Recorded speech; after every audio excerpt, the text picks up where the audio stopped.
Hello there. Welcome to Cooking with Granny and Mama Soul Kitchen. Today we have our homemade banana nut bread. Everybody said time of the reason and the season for it. Let's go ahead. We had one whole ripened banana mashed up with one egg, and we had one stick of butter. Everybody, yes, we're going to mash it up with a fork. This is how we do it old school, okay? This is how we did it back in the day. No mixer is needed. Everything is nicely chunked up. See, the butter is going to be all up in the butter laying it to the bone. We're going to add in a half a cup of buttermilk. Okay, now we're going to mix this up thoroughly, everybody. Make sure everything is all incorporated together, the egg and everything, okay? Now, this is what we're doing. We hand mixing like the old school days is how we do it. Now, we have our cup and a half of flour.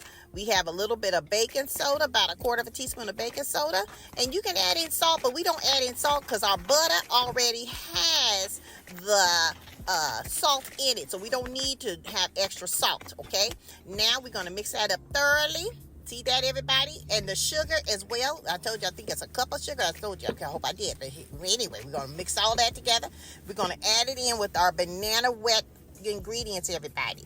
Now, don't worry about the extra flour that's left in there because I'm actually making 2 loaves, okay? This was for the holidays, so we wanted to make sure we made 2. So we went on and added our flour and our, sugar and our baking powder all together, baking soda, excuse me. And then we're going to go ahead and mix that on up in there nice until it's nice incorporated. No more white specks seen in the bowl. We're going to make sure all that is gone.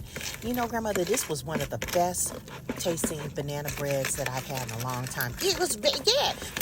The secret was it was the buttermilk. The half a cup of buttermilk is amazing because it goes a long way, and that's what causes it to be nice and moist. Now, sometimes we do add in our sour cream, but this time we did the buttermilk way, and it's very moist. We went on and added in a cup of walnuts as well. And we're going to go ahead and mix that on up in there. We love a lot of walnuts. If you guys don't like it, you guys can use pecans or whatever nuts you prefer. But we like walnuts up in the House of Granny's right over here.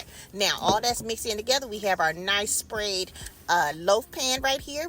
We like the little Pam stuff that we use with the flour in it. Yeah, it comes out so easily. Yeah, so we're going to go ahead and pour that into the dish and make it nice and even.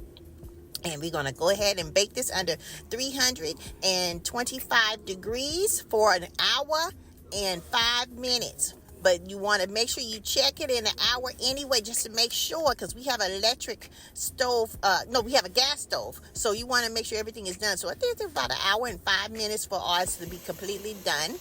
And then we went on and look at that. We want to look at the butter specks in there. That's what's going to be all through the loaf. So we went on and baked it, turned it upside down. Look at all that moisture. All that moisture up in that banana bread makes you want to slap somebody. Follow us for more on our YouTube channel.